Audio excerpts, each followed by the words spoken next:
All right. Hopefully this won't be censored or some crap because I don't know. I don't even know. I can't understand YouTube's algorithm. So I figure I'll make a quick vid after finishing a workout, and the video might get cut at any time now because somebody's supposed to be calling me for a job interview. But I wanted to chime in on a few things, and I wish I had brought some notes with me, but I left that at home. So first, as an update to what's going on with the unemployment, still nothing. No emails, no nothing. I reluctantly decided to try and sign up for food stamps, and I've signed up for food stamps before.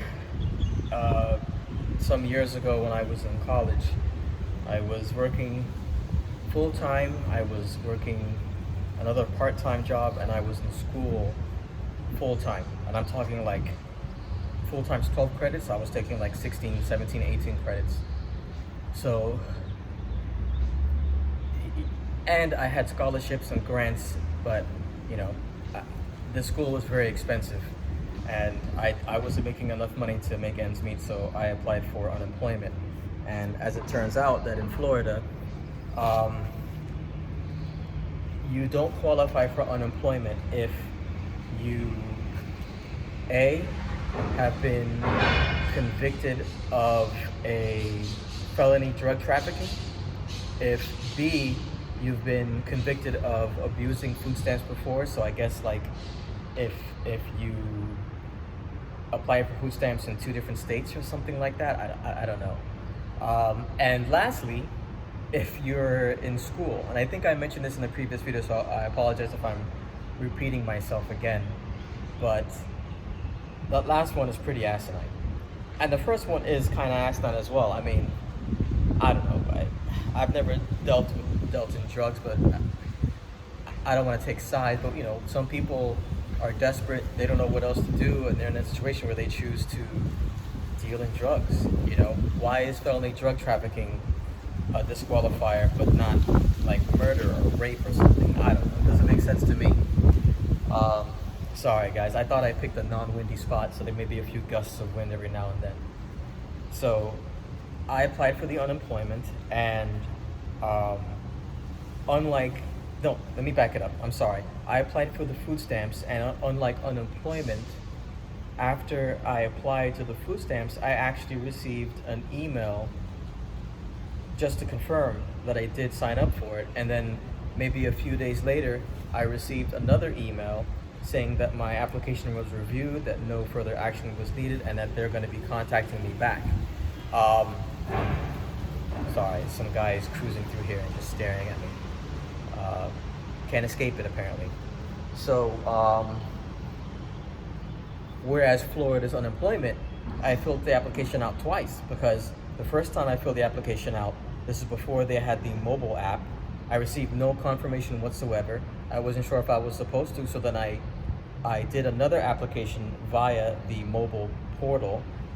And I think I said I was gonna add that to my last video, guys. I don't know if I did in the comment or not. I'm sorry, but just Google Florida unemployment mobile portal, and you would think the first thing that will pop up would be the actual portal, but no. When I did it, I found a Orlando Sentinel article talking about the problems with unemployment in Florida, and within that article was the actual portal.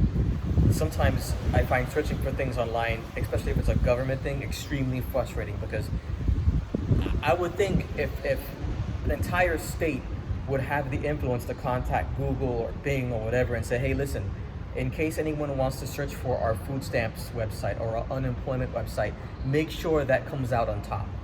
You know, a state shouldn't have to purchase an SEO firm or something to make sure the search comes out on top, but whatever, that's a whole other issue. So, nothing from unemployment, nothing. And I'm beyond frustrated. The stimulus check came in, like I said, and like I said in my previous video, basically all of that went into rent and bills. So my internet bill is going to be due very soon. My gas bill, I paid that. My phone bill is going to be due very soon, and I put my car my car loan on forbearance. And I made sure, and guys, if you put anything on forbearance, make sure you do this. Make sure you speak to the bank and ask them how that forbearance is going to work. Are they going to put those months towards the end of your loan term, or are they going to lump sum it when the forbearance ends? Are they going to contact your credit? Or are they going to put this on your credit or not? Just be careful, because it's funny. I was watching a news network, DW. It's a Deutsche news network. I like that news network. I like Germany, and Deutschland, and they were interviewing some guy who wrote a book about how in times like these it brings out the best in people. And I couldn't stomach more than maybe 5 minutes listening to the guy, because I think he was full of crap. Let me tell you, in times like these, it brings out the best and the worst in people, and in groups and corporations. And in most cases, when it comes to corporations, it can bring out the worst. There's a lot of banks out there screwing people over. And this last stimulus bill, wherever they passed the SBA, the Small Business Association, they're supposed to be sending money to small businesses to help small businesses, mom and pop businesses, but it turns out a lot of that money went to large firms or large businesses. I mean, I'm talking businesses that are traded on the NASDAQ and the New York Stock Exchange. These aren't small businesses, so they gobbled up the lion's share of this federal loan or stimulus package, whereas a lot of small businesses were left out. I've heard that some small businesses are still getting it. Like, I know a couple friends that have their own small business and they've gotten something. I haven't gotten anything. I think I filled out my application wrong. I should have put employees 1, which is me, and I put 0. So I didn't know. So who knows? So I wanted to talk about that update. And the other thing I wanted to talk about was I want to put in my opinion regarding these protests that have been going on around the country. And I know a lot of these protests are not exactly grassroots. They're sponsored by corporations. They're not just your average folk going out there on their own making a protest. Grassroots means it's crap. How do I explain this? Grassroots means it's from the bottom up. It's from the people. I'm not defining this correctly. I apologize, but it's not something that's sponsored by a corporation. It's more organic, if that makes sense. And a lot of these protests, I don't know, I can't really say how much, but they most certainly aren't completely organic. Now, maybe it's because I'm an INTJ. I try to see the points of view from different angles. And certainly, considering the situation that I'm in financially, I can understand why people want to go back to work. They want to open things up again. When it's the choice of being able to pay your rent, your mortgage, being able to feed your family, or going to work and risking getting sick, I understand why some people are thinking, you know what, I need to work. I need to make money to pay the bills and to feed my family. And that fault lies in the government. The government should have stepped up, like governments all over the world, Canada, the UK, Germany, and took care of the people. But unfortunately, the government that we have here in America, they've made it loud and clear. Their number one concern are the lobbyists and the corporations. That's who they care about. The people, they throw them chunks, scraps. They throw the chunks to the corporation and the scraps to the people. So, I don't know. Let's see what happens in November. But regarding the protest, I understand. Now, the ones that I don't understand and the ones that just irritate me to all hell are the ones that are out there protesting because they want to go to the movies, they want to get a haircut. Those people irritate the heck out of me. I'm sorry to sound like somebody from the Brady Bunch, but I don't know how this algorithm is, so I don't want to use words that'll get me in trouble, but I'm trying to, I tell myself to try and speak as if I'm speaking to a timid child that's afraid of everything, because unfortunately that's kind of how you have to speak. I'm not saying that you guys are, but these AI system, whatever it is. So these people that are out there wanting to go to the movies, go bowling, whatever the situation is, they remind me of the ones who complain about being home bored. It irritates me so much. There are so many people. What is it now? We're at 30 million unemployed or something right now. I don't know how many have passed away, because there used to be a live website on YouTube that would give you up to the minute almost updates on the C19. Let's call it Charlie 19, of the recoveries, the numbers of infection, number of those that have passed. Now it's gone. And if I try and look for it in the search, I find it, but I find previously recorded versions of it. So somehow, for whatever reason, it's been taken off. I can't help but wonder if that's a conspiracy or something. But last I checked, it was in the mid 50s, and I wouldn't doubt that now we're at the 60s. I know the rate of losses are slowing, according to the news, but I mean, that's what they say. And frankly, a lot of people are feeling lately that the media isn't really something that you can trust. I personally like watching The Hill.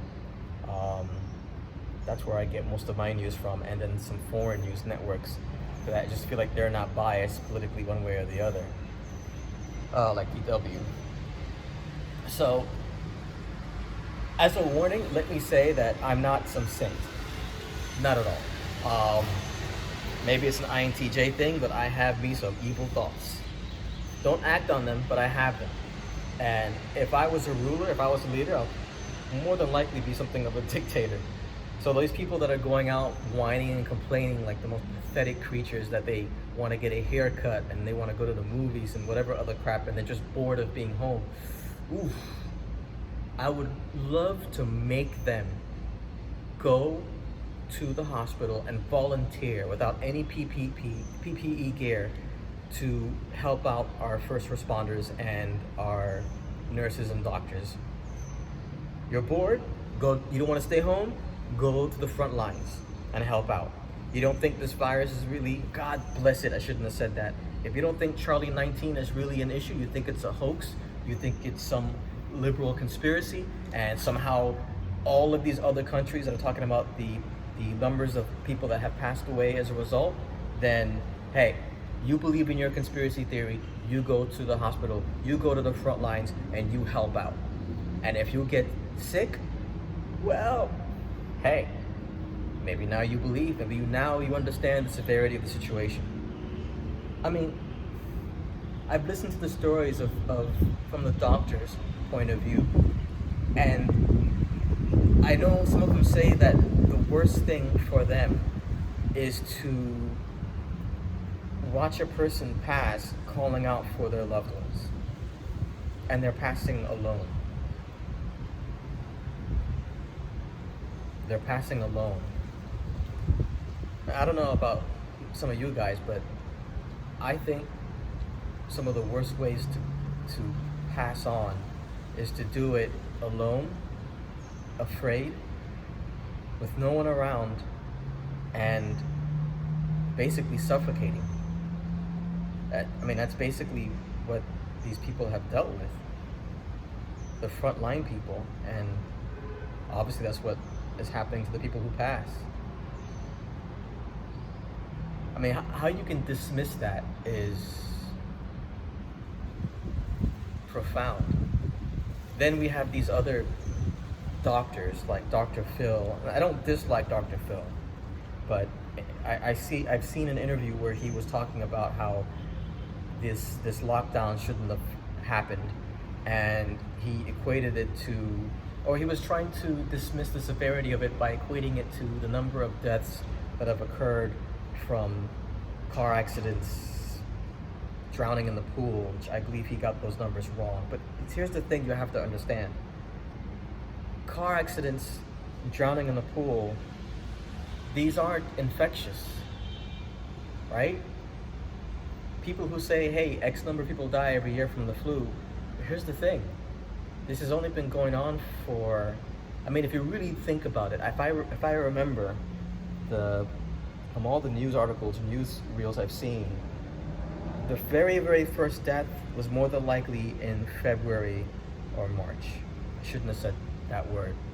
The passing on. Sorry, guys. So, if you think of the number of people who have passed on since that time, I'm pretty sure the numbers are more than 60,000. And imagine if we didn't do the lockdown. Imagine if we went about life as normal. Imagine how much higher the loss would have been. Which brings me to the next point. And I'm going to say something that's going to piss everyone off. I don't like Donald Trump. I don't. I've dealt in my previous career, I've dealt with a lot of people who are very wealthy, very self-confident, very cocky, to the point of narcissism, but who aren't that bright. But they think they are. They convince themselves that they are, but they're not. Having said that, I will say that I do respect the president. He's the president. You could argue that he got there because of this conspiracy or that conspiracy, or whatever else you want to say, but the guy has been a success most of his life. Granted, the bankruptcies, whatever, but whatever happens, whatever acquisitions are made, he gets by. He thrives. And you can either resent him for that or take a step back and think, what is it that this guy's doing that he's able to survive all of these accusations, all of these investigations, all of these issues, and still have this cult-like following? There's this book that I've been reading, 48 Laws of Power. I haven't read it in a few days. I need to start reading again. I'm about 75% done, and it's by Robert Greene. And I've read some of his previous books, Mastery and The Art of Seduction. And I have to say, the president has applied a majority of these rules. And please understand, this book isn't a how to succeed motivational type of book.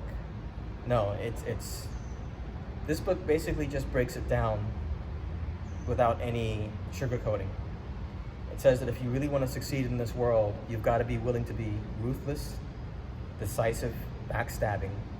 You have to be willing to take the credit of others. You have to be willing to sell out your right-hand man if need be. And the way the book is situated, it'll give you rules to follow, different chapters, different rules, and it'll give you examples, historical examples of historical figures who failed to follow the rules, those who did follow the rules, and so on. So, it seems to me that the president has followed many of these rules. I wouldn't say he did it knowingly, but he's followed a great deal of these rules, and I think that's part of the reason why he's been so successful. Having said that, my point in bringing this up is there are a lot of liberals saying that the problems that we're going through now are because of his lack of action, his lack of decisiveness, or he should have acted sooner, or whatever it might be. Well, based on the numbers, yes, that is true. The sooner that actions could have been taken, the sooner that we locked things down, the less likely we would have had as many losses. It's just basic math. However, after seeing these protests, I can't help but think that you're sort of damned if you do, you're damned if you don't if you're a leader, right? And a lot of these liberal politicians that are putting the onus, the blame on the president, they too were out there months ago saying, this isn't as serious as you think it is, don't worry, don't panic, we'll be fine. But at the same time, I can't blame them. So, I don't know, like maybe it's an INTJ thing, but I have a tendency to analyze things in terms of a bell curve. What's a bell curve? It's this. I don't know if you can see this, but sort of a bell curve. Yeah. So, You see this bell curve. Imagine if on this side, right? Imagine if on this side, politicians listen to the experts, listen to the scientists, and we lock down right away, right? And we could have lowered the amount of deaths that we had. That top peak could have been much lower. Do you understand? But what if we had done that? What if the leaders had said, hey, let's lock it down now, early, so we can mitigate the spread of this Charlie 19 and save as many lives as possible? Here's what's gonna happen. There would be a lot of backlash from the corporations because, as I said before, that's who they're beholden to, really, right? And these corporations will create these grassroots protests saying, look, these guys were saying how horrible this was gonna be, and we locked everything down, our economy came to a shutdown, and for what? We only lost X number of people. Why? We should never have done that. Because people are saying that right now, aren't they? Even though supposedly we locked it down too late. Now, imagine if we never locked down. Imagine if we just let that curve peak as high as it can go, all the way up as high as it can go. And we had 1 million losses or something like that. And then we slowly worked our way back down. So we didn't stop the economy. We just let things roll through. Which, as I understand it, was a question that the president asked. And hey, it's worth asking. If you need to just make a decision, it's worth asking. So I don't know if he asked just so he had an idea of the worst case scenario, or if he asked as an actual legitimate course of action. Who knows? I know he asked a question, and supposedly Dr. Fauci responded by saying, well, if we did that, there'll be a great number of losses. So here's the question. If we took the other extreme of the bell curve, this side, and we just let the Charlie 19 just roll over us, we took all the losses, what kind of economic impact would that have had? I wonder. I wouldn't mind if someone asked a group of economists this question. Just hypothetically, if we didn't shut down, and let's take our most conservative number of losses, how would that have impacted the economy? I'm curious.